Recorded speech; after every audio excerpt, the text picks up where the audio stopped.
El día de hoy vamos a visitar a un personaje muy querido por el pueblo. Erudito del conocimiento, sabedor de nuestra historia y nuestras raíces, expresidente municipal y cronista del pueblo. Con una vasta y amplia experiencia en el sector educativo y político del Estado de México. En la actualidad vive en un pequeño ranchito a las afueras del pueblo, donde él mismo siembra, cosecha y produce sus propios alimentos. Con gusto y amor incalculable a su tierra, los dejamos con... Soy Edgardo de la Rosa, Rosas. Para toda la gente me dicen Don Garro, donde quiera que me saludan Don Garro. 31 años y medio. De aquí, de este pueblo de Tlaxcala.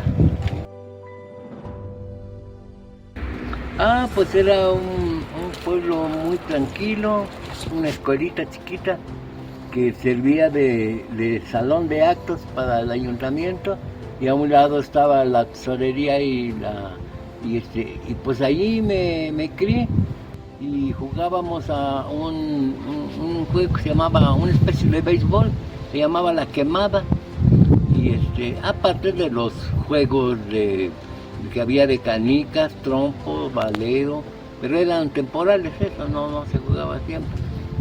Y luego pues nos invitaban las niñas a jugar, que a Doña Blanca, y ese eran los días muy felices de esos. No había luz, no había agua potable, no había carretera, teníamos que ir caminar hasta San Pedro a caballo o caminando para ir a comprar las cosas.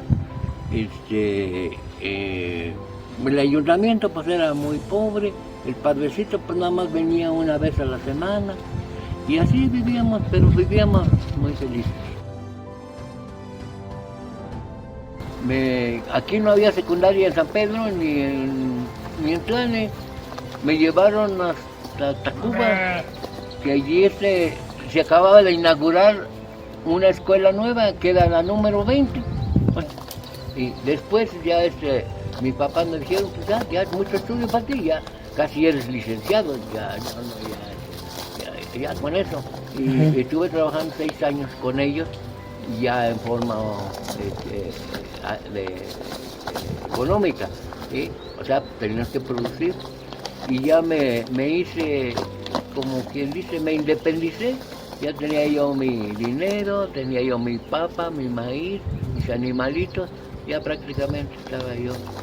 Pero sin embargo, veía que a los profesionistas, cuando llegaban les tendían alfombras de flores, los recibían con cohetes, con música, ingenieros, doctores, padres, todos. Pues yo voy a estudiar. Y ya luego me puse a trabajar en la Ciudad de México, y vivía yo junto a la Prepa 6, que hoy es el Museo San Carlos. Ahí trabajaba yo en una tintorería. Y yo iba a la escuela, dije, yo me voy a apuntar, ¿sí? Y me apunté, y ya empecé a recibir clases. Bueno, recibía clases hasta de latín ahí. Y ya luego el siguiente año hubo una reforma, porque la prepa nomás era 2 años, y ya se implantó la de 3 años, y abrieron la prepa de Coyoacán. Saliendo de allí, en esos 3 años iniciamos un movimiento estudiantil del pase automático, y ya después nos concedieron entonces ya con un promedio de 8, automáticamente pasaba uno a cualquier facultad, ya no había examen de admisión. Entonces yo entré en el pase automático a la Escuela Nacional de Economía. Entonces ahí estuve 5 años más o menos, ¿sí? Estudiando economía. Sin embargo, en esos 5 años vino el movimiento del 68, el movimiento del 71, y pues México era ya un desastre, ¿no? Ya había guerrillas, había todo eso. Y entonces llegaban los hippies de allí, y yo, como pues siempre he andado así, todo mugroso y todo mal vestido, decían que yo era indio, que de qué tribu era yo. No, pues no sabía qué decirles. Y me admiraban mucho, y dije, entonces el indigenismo es bueno. Entonces dije, pues mis abuelos eran otomíes, entonces pues yo voy a estudiar todo el indigenismo. Y entonces empecé a leer todo el indigenismo, tanto de los autores, había unos libros sobre acá el cerro de acá de Xiquilipilco, no me acuerdo cómo se llamaba el autor, y me entusiasmaron mucho y ya salí de la carrera y anduve vagando por ahí, como siempre, todavía no tenía el título, ¿sí? Y anduve vagando, entonces dije, pues yo me voy a Jilotepec, ahí son indígenas, y el supervisor era mi amigo aquí en Tlaxcala, era el director, y le digo, dame chamba. Dice, no, pero ¿cómo crees tú? Tú estás estudiando, tú eres universitario, ¿qué vienes a hacer acá? Es que quiero yo aprender otomí. Dice, pues a ver dónde te ubico. Y ya me mandó por allá, por Soyaniquilpan, a una escuela, pero no había indígenas, era un paso de los españoles, y pues había puros españoles. Pues ya no. Y allí en esa escuela me obligaron a ir a los cursos intensivos de la normal elemental, porque yo no tenía normal elemental. Ya me mandaron a Tlacomulco, ahí estuve creo que 2 o 6 semestres, como 3 semestres. Y luego ya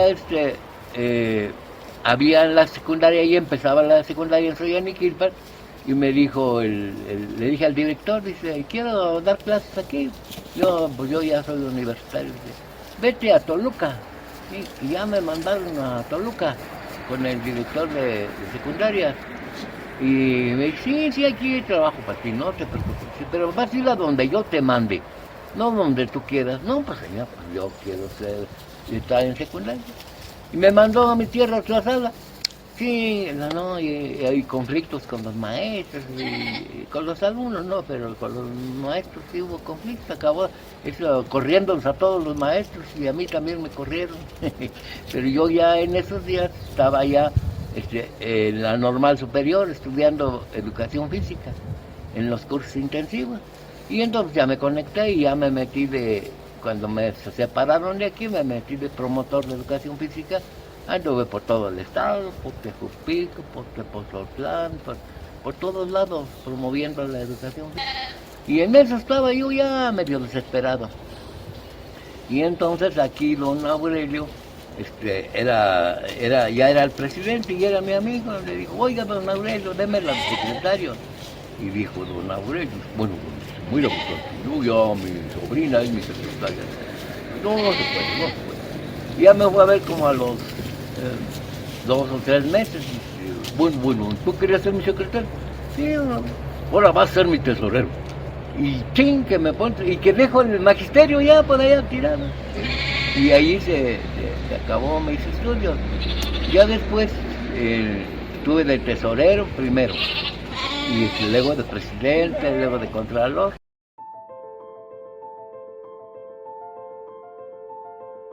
Bueno, pues yo tanto en la prepa como en la universidad nos metimos a la izquierda.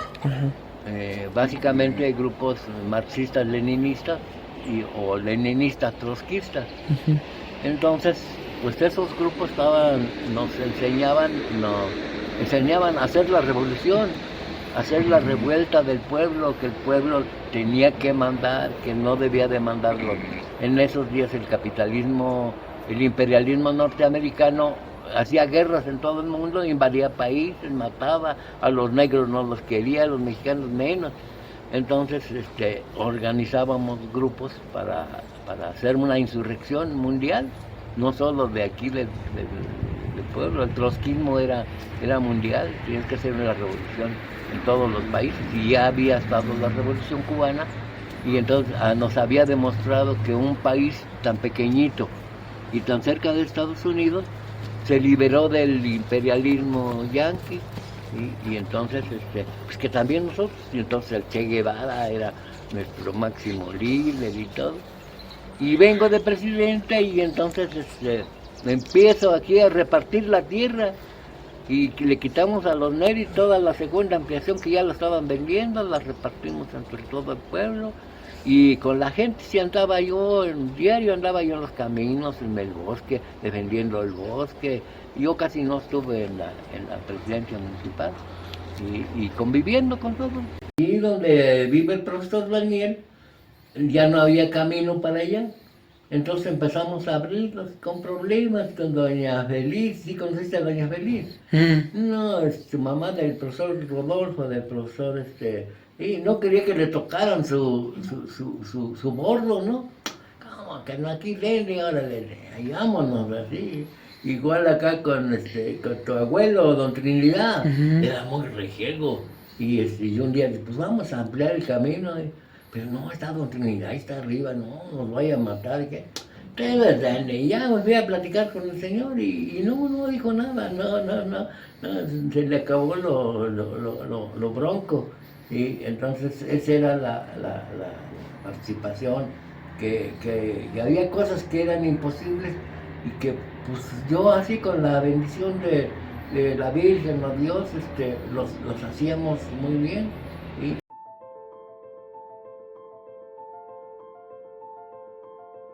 Pues según nosotros, según la historia, los primeros pobladores de toda la República Mexicana eran posiblemente otomíes o el grupo otomangue. El grupo otomangue de los mazahuas, los huicas, los otomíes, y en Oaxaca los mixtecos y los zapotecos son de nuestro mismo grupo. Entonces llegamos aquí, pero éramos recolectores, ¿sí? Vivíamos recogiendo gusanos, flores, hierbas, frutos, bellota, y de eso nos manteníamos. Y claro, pues la caza, nada más que en la caza a fuerza necesitaba ir en grupo. Y si no, cuando yo cazo un venado, pero el grupo unos arrean y los esperan. Y entonces sí, era el grupo la caza. También la recolección a veces se hacía, por ejemplo, los hongos tenían que hacerse en grupo, entonces abanicaban el cerro y unos por aquí y otros acá iban recogiendo, y entonces tanto la caza como los hongos era común y se repartían por partes iguales entre todos. ¿Sí? Entonces ese era lo que éramos, primero recolectores y ya después cazadores, ya cuando empezó a utilizarse la obsidiana o puntas de madera, o por lo menos ya había grupos, ¿no? Que lograran, porque pues, el otomí y todo el otomangue siempre intentaba vivir nada más la familia, ¿sí? Y hacen una pequeña comunidad, y así antes nada más eran familias que vivían aquí, allá. Entonces ya después empezó la agricultura, ¿sí? Básicamente los que hablan náhuatl, que son los nahuatlatos, como los olmecas, los aztecas son unos, los toltecas son otros, pero básicamente los chichimecas. Chichimeca es un término que se usa para una gente que viene de otro lado. Era así, cuando venían gente desconocida son chichimecas, ¿sí? Entonces mucho chichimeca llegó aquí, pero hablaban náhuatl, y ellos ya traían la agricultura, ¿sí? Y ya ellos empezaron, pues también aquí vinieron los nahuatlatos a estar con nosotros. Fue cuando empezó la siembra de algunos terrenos de aquí de Tlaxcala. Entonces allí tiene, después de andar todos errantes, unos por Chitocho, otros por las Palomas, otros por el cerro, otros por aquí, ¿no?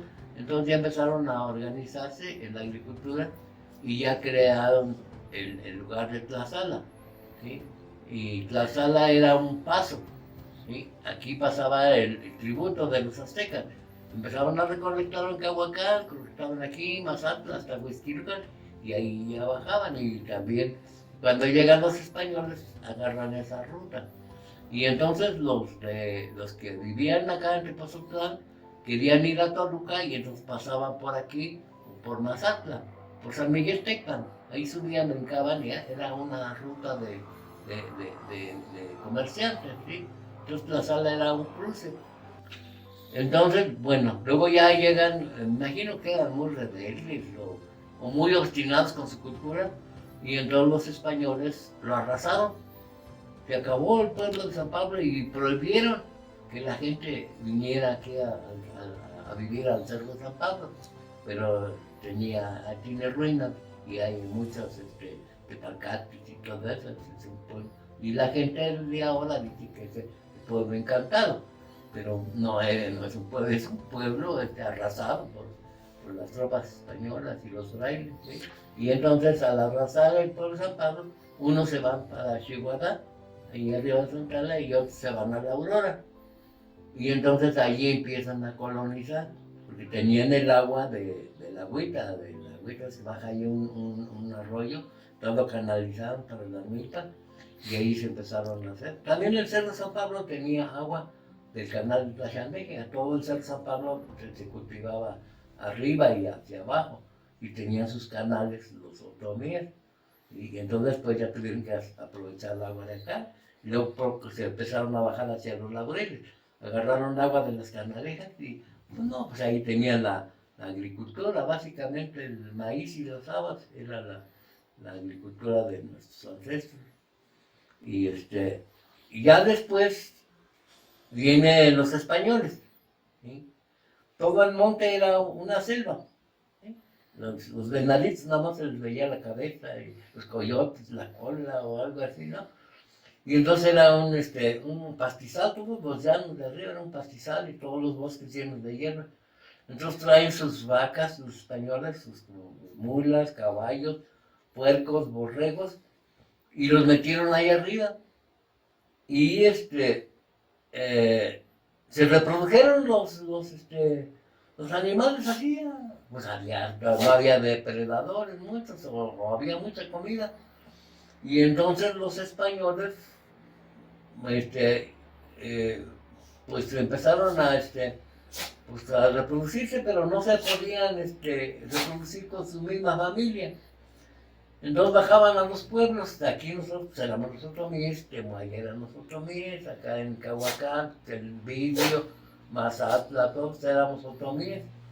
Y se llevaban las muchachas al monte, y entonces pues la muchacha, pues sí, estábamos bien mientras estaba el amor, pero dice, no, aquí hace un pinche frío de la fregada, dice, yo ya me voy para mi tierra, yo aquí ya no aguanto. Y ya el señor dice, pues lárgate. Y la mujer se traía a sus hijos. Y ya con el tiempo el señor bajaba, dice, perdóname, ya no lo vuelvo a hacer. Y se venía a vivir acá. Entonces, por eso, los primeros españoles eran Rosas Vargas. Los que subieron allá, los Rosas eran güeritos y los Vargas eran tipo árabe. ¿Eh? Y entonces bajaron a todos los pueblos y ahorita tenemos Rosas aquí en Tlaxcala, Rosas en Santana, Rosas en Mazatla, Rosas en Transfiguración, Rosas en Cahuacán, Rosas allá por Manacota, Rosas en Jiquipilco, en Temuaya, en todos lados hay rosas, pero es que bajaban los del monte los españoles a robarse las muchachas y luego ya ellos se bajaban para allá. Y pues estuvo el clima de los Rosas, porque hay muchos apellidos que llegan aquí y desaparecen. ¿Sí? En la historia de Tlaxcala hay muchos apellidos que ya no están. Y los Rosas, pues siguen ahí. Y no eran Rosas, eran de Rosas. Eran de Rosas. Pero después se cambiaron los apellidos. Entonces es la historia de nuestro pueblo. Y entonces ahí al desalojarnos los frailes del cerro, entonces ya empezó a crecer Tlaxcala y, perdón, y el virrey nos dio un título, ¿sí? Para la fundación y congregación del pueblo de Tlaxcala. Y ahí es por ahí por 1556, hay así un veintitantos de julio, fue cuando aparece ese decreto para la fundación. Pero esos títulos fueron traducidos al castellano. Bueno, estaban en el castellano antiguo y luego ya cambió la escritura ya más moderna. Y luego lo volvieron a traducir ya con la máquina en 1900, cuando quemaron el pueblo, en el año de 1917. Entonces, ya aquí el encargado del pueblo los llevó al archivo, dice, no, pues aquí la revolución va a acabar con todo. Y los puso allá y luego ya le sacaron una copia a máquina de escribir Y esos son los que tenemos más o menos.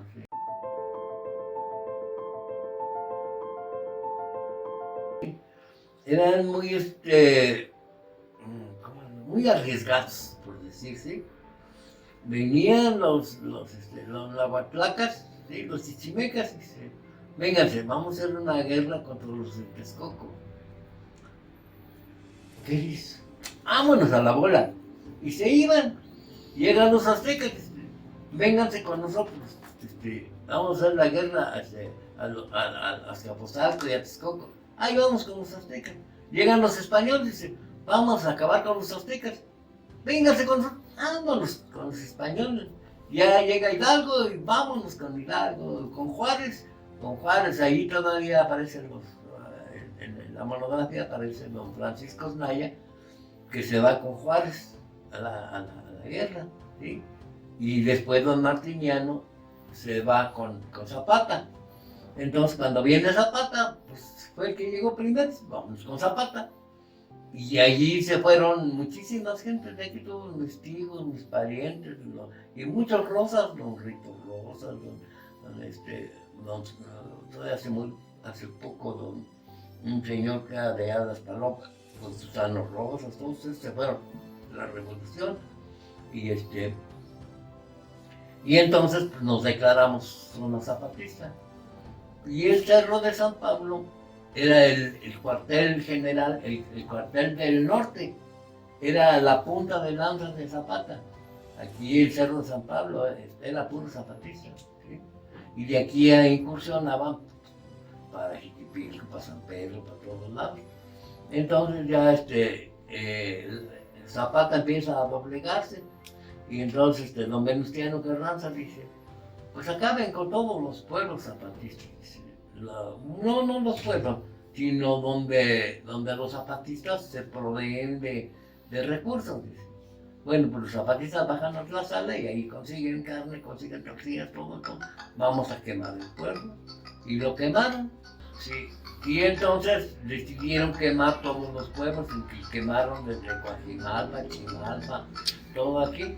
Y aquí fuera el pueblo principal, Zapatista lo quemaron. A Santa no lo quemaron, ni a Transfiguración, nada. Y ya avisaron que se desalojaran el pueblo porque se iban a quemar. Y ya mis abuelitos se fueron, unos corrieron a San Pedro, por otro lado, y entonces ya regresaron al año más o menos. ¿Sí? Empezaron a regresar poco a poco. Sí, empieza Tlaxcala, empieza la construcción por decreto oficial, la fundación de Tlaxcala se hace allí donde está la iglesia, pero ahí había un montículo de tierra. El Otomí siempre hacía montículos de tierra, y ahí arriba en el cerro, el Cerro San Pablo, el Cerro de la Cumbre, por allá por la Aurora, por La Palma, hay montículos así más o menos de altos como esto, ¿sí? Y allí había un patio hacia un lado, y allí hacían sus ceremonias idénticas como las hacen las luminarias y la Semana Santa.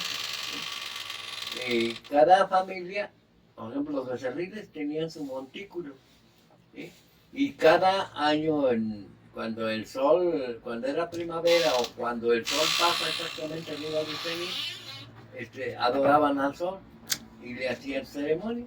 Y entonces se juntaba la familia y, por ejemplo, ustedes, el más viejito, pues ¿quién sería? Ya no hay viejitos, su estandarte. Y se iba adelante y organizaba toda la comida, el transporte o el alcohol, lo que haya sido, y ya patrocinaba el evento, era el mayordomo, ¿sí? Y junto a él pues iba la flauta y el tamborcillo, ¿sí? Entonces, y atrás ya iba toda la gente. Y iba el Garrabás, pero no se llamaba Garrabás antes, era el Chicazo. Él se encargaba del orden, de que la gente fuera caminando bien, que no le pasara nada, que la iba cuidando. Y por eso, pero luego algunos eran ellos rebeldes. Entonces tenía que darles un chicotazo para que se metieran. Pero luego la gente era vengativa. ¿te acuerdas el día de la procesión de Cristian Madrazo? A ver, ahorita estamos aquí frente a frente en San Germán. Y entonces por eso le ponían la máscara. Entonces así era aquí. Entonces había un centro ceremonial ahí en la iglesia. Y los frailes construyeron con esos materiales que estaban, empezaron a construir. Bueno, lo primero es ¿cómo le llaman? El altar abierto o algo así. Sí, nomás un techito para el padre y la gente afuera. Y una partecita, ese era el atrio, la iglesia abierta. Y ya empezaron después a construir una capillita. Y luego de la capillita empezaron a ampliar. ¿Ya? Entonces es más o menos la historia de Tlaxcala. Por ahí tengo el libro de Isabel Moctezuma, donde le dicen, estos pueblos son tuyos. Bueno, no son tuyos, te van a dar el tributo a ti. No son tuyos. Ahí puedes tú cobrar el tributo. Y ahí aparecen todos los pueblos, Quilotzingo, Huixquilucan, claro que con otra forma de pronunciación, ¿no? Y Tlaxcala no dice Tlaxcala, Tlaxcala. Hay un relato que tenían en Tlalnepantla del rey Xolo, que a su hijo se llamaba Jicotenca. Entonces el rey Xolo vivía, no sé si en Teotihuacán o en Tula, y le digo, vete a investigar qué hay para allá. Y se vino el hijo. Y entonces hacía un relato, dice, no, pues dice, está bien bonito, papá, para allá, un montón de lagos, dice, y hay un pueblo que se llama Tlaxalan, y está pero bien bonito, pero se supone que estaba cerca del lago, no hasta acá nosotros, de acá no, y de allí el profesor López Lovera dijo que nosotros éramos Tlaxayan, pero no sabemos exactamente. Y si tú vas a Gerardo, también fue al Archivo General de la Nación. Quiero saber todo lo de Tlaxcala. No, hay tlaxalas por todos lados, ¿sí? Antiguos. ¿Sí? Entonces, dice, no, pues está canijo. Y luego también el gentilicio de Tlaxcala, pues está difícil de descifrar. Tlali, en náhuatl, que es tierra. Y Tlaxcala, rodeado.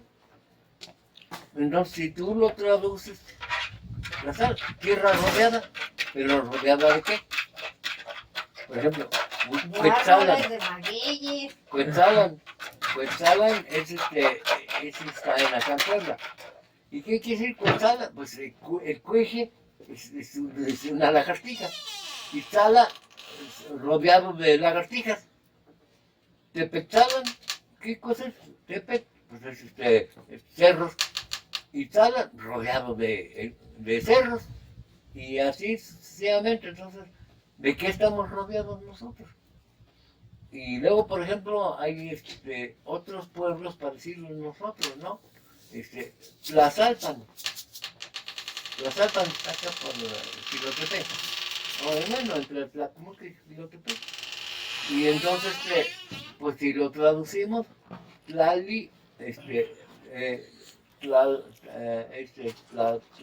Tlali, tierra, Tlalpan, rodeado de ríos. El pan es río, es un río rodeado de ríos.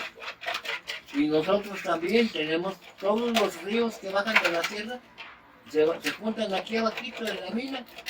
Y entonces estamos acá, entonces podríamos tener pero degeneró el nombre de Tlaxalpan a nada más Tlaxalpan. Un día también había una feria de los pueblos indígenas en la Ciudad de México. Le digo, oígame, ¿usted habla náhuatl? No, aquí ya nadie habla náhuatl. A ver, vayas con ese viejito. Ya fui con el viejito, ¿sí? Y le digo, oiga, dispénseme, yo soy de acá ahí por Huixquilucan para adelante, le digo. Y mi pueblo se llama Tlaxcala, y quiero que me diga usted qué significa. Dice, no se lo voy a decir, trae una libreta, sí, aquí tengo. Y dibujó 2 cerros picudos, y en medio de los cerros unas casitas. eso es Tlaxcala, dije. ¿Cómo ves? Y luego vinieron otros, un día también vino un señor que vendiendo muebles, creo. Y le digo, ¿usted de dónde? No, soy de acá. ¿A poco habla náhuatl? Sí, no habla nada. ¿Y qué quiere decir Tlaxcala? Una barranca. Así de fácil me dijo, es una barranca que está allí, que parte el terreno en dos partes.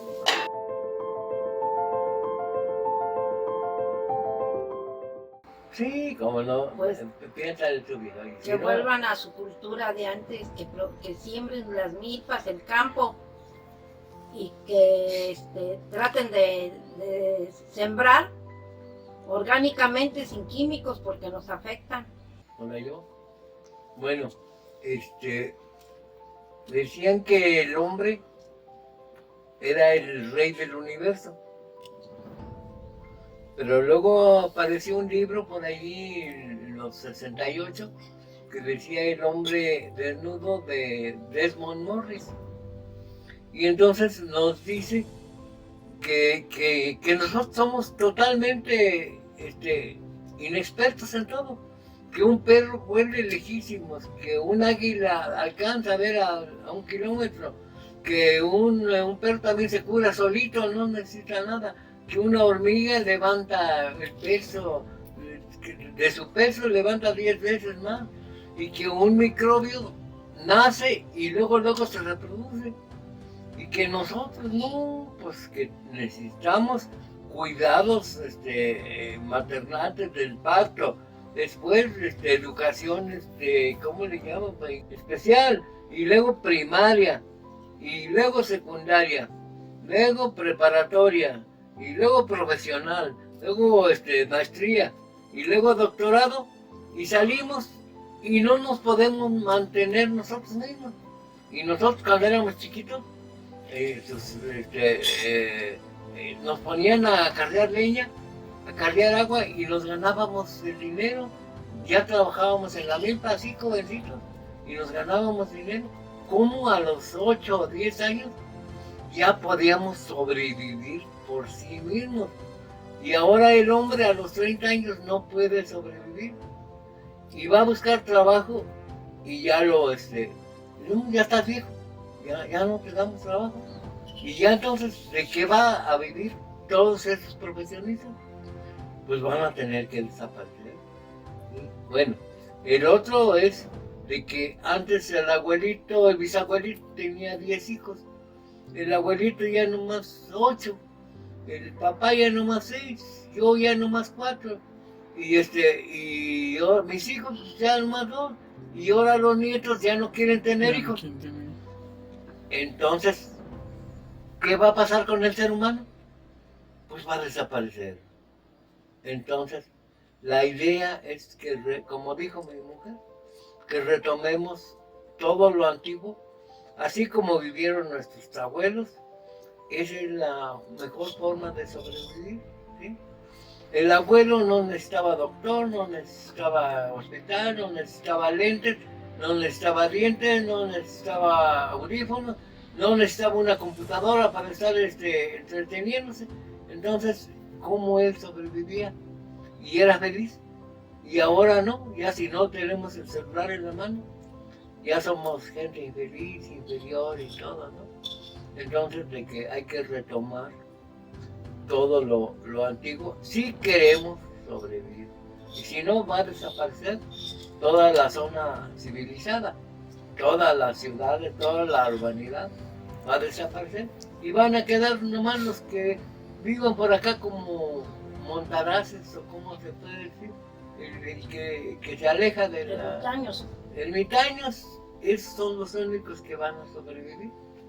Pero si ustedes quieren seguir el camino de la muerte, pues adelante. Y si quieren conservar la especie, pues tienen que regresar al mundo antiguo, al mundo antes del capitalismo, antes de la urbanización de los pueblos.